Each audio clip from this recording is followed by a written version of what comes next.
Hello, and today we're here at the OECD. I'm Nicola Mendelsohn, and I'm joined with our partners from both the World Bank and the OECD, with Martine Duran, who is the OECD's Chief Statistician, and also with Joël Carlotto from the World Bank. And it's a really exciting day and milestone for our teams, because the OECD and the World Bank and Facebook have today launched a new Future of Business survey. So for people watching, you're probably wondering, what is this survey? Well, let me tell you, it's a new one that's launched today. It's going to be a monthly survey that goes across 22 different countries, and it's to really help us to listen, to learn, and to understand small businesses, and crucially, to make sure that we can really understand them in order to help them grow. What we're really looking here today is to really understand what it is that small businesses need, what they see as their challenges, and also, crucially, the greatest opportunities for growth. And if you're interested, it's all available on futureofbusinesssurvey.org. So Martine, turning to you, how did this come about? What did you feel about this? Well, I think this partnership is essentially a natural fit. We are here in an organization where we provide policy advice to governments and others to help business grow. So understanding more what the characteristic of business and the questions to ask small businesses was a natural way to go about it. And, we know the questions and you can ask the questions. So isn't that perfect? Yeah, so today I'm the question master today. So it's the first day of the survey. Today it's officially public. People can go and check it out. What do you think, Martine, will be the thing that really will influence and be of interest to policymakers and researchers? Well, there are two stories there, I would say. The first relates to the data, and in it of itself, because this is absolutely essential to understand, get a better feel for how businesses behave, what are their concerns, how they see the future, and so on. But perhaps it's too early to be too categorical. As you say, it's the first day, so we need to learn more, improve the methodology, do better in the future, and in particular to what degree of confidence we can put in the results.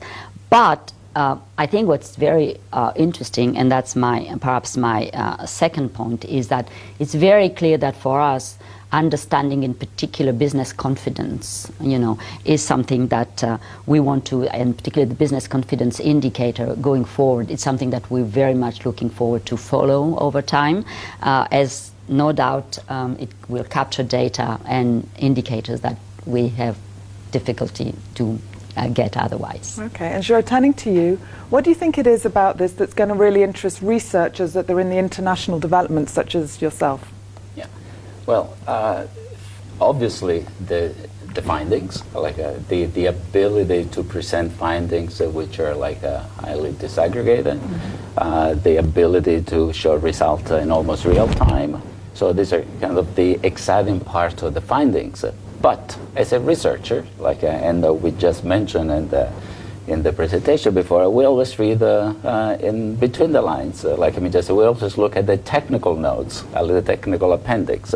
And I think that the real interest from a researcher standpoint is the methodology, the opportunity for methodological development on how these data sources, these alternative data sources can serve as a great complement for official statistics, for more traditional sources of data.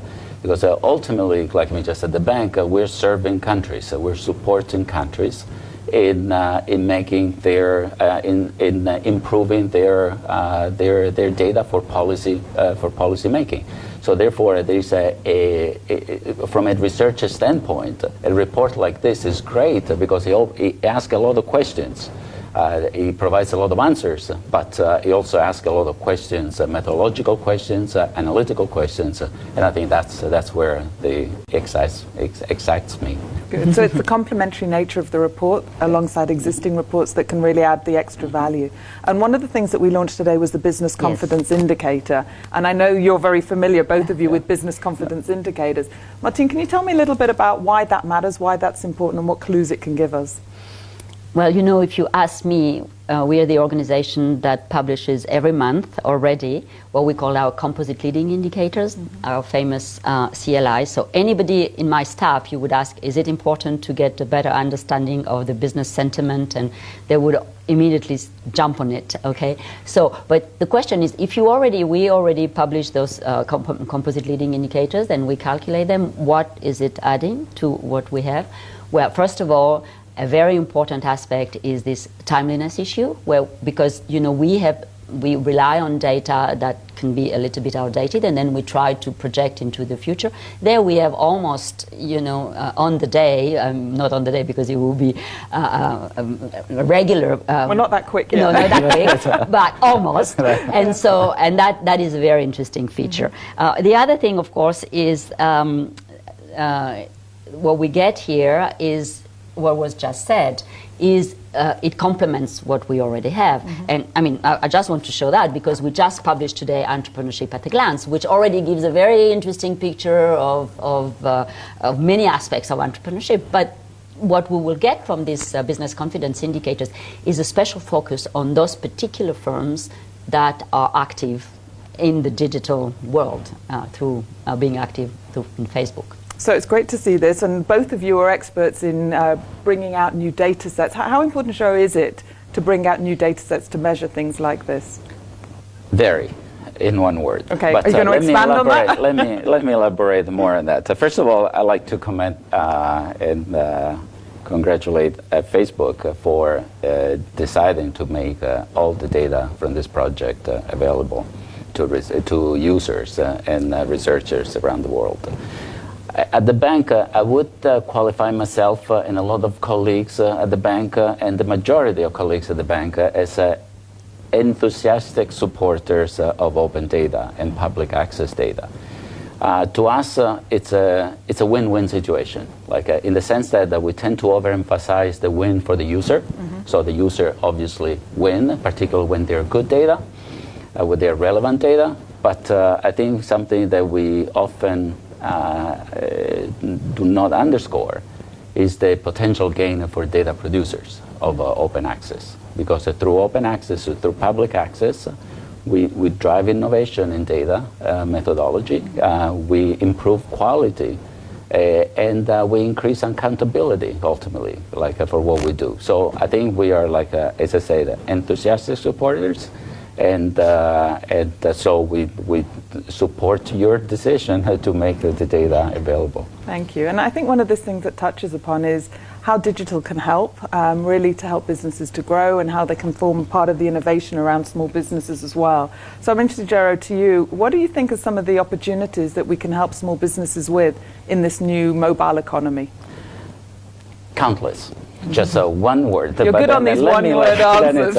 Let me elaborate more on that. So there's again, like me just, I think as the report also elaborated, there are like many potential uses of this data source. Even a data source with 15 questions has shown how useful some of this information can be to get a pulse of the situation, to eventually direct also policies once we have strengthened the methodology. So I think there is a lot. I mean, like that even businesses, or particularly business in developing countries, can benefit from this type of data. So what do you think on the developing countries, some of the interesting things for them could be?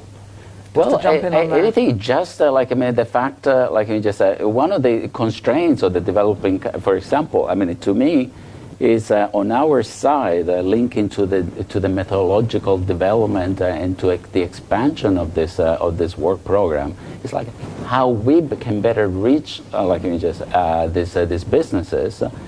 In order to provide basic information. A lot of times, like you just said, then the digital highway it's not there. So we're trying to build it. So the fact that we are able to share even some basic information is important.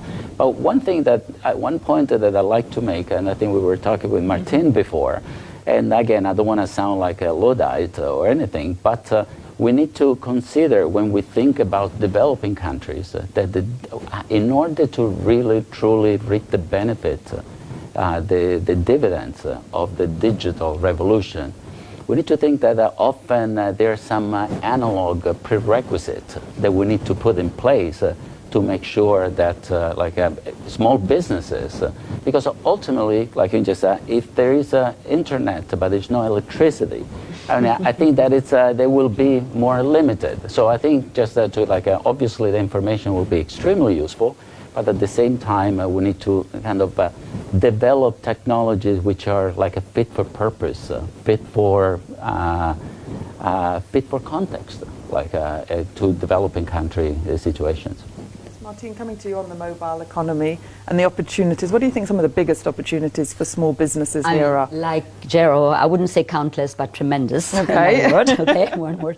I think the potential. I mean, we're talking here about this particular survey which deals with businesses, and I think for SMEs, I think the mobile or digital economy has absolutely almost revolutionized the way they make their business, both directly and indirectly to some extent, because they can improve that through their digital presence, the web page, but also indirectly through digital intermediaries. But more importantly, I think it shrunk really the distance between consumers and producers. So and that's at the global level. So today, a small company through the digital can access markets around the world. It's become a global world. It's not just next door or in the close by city.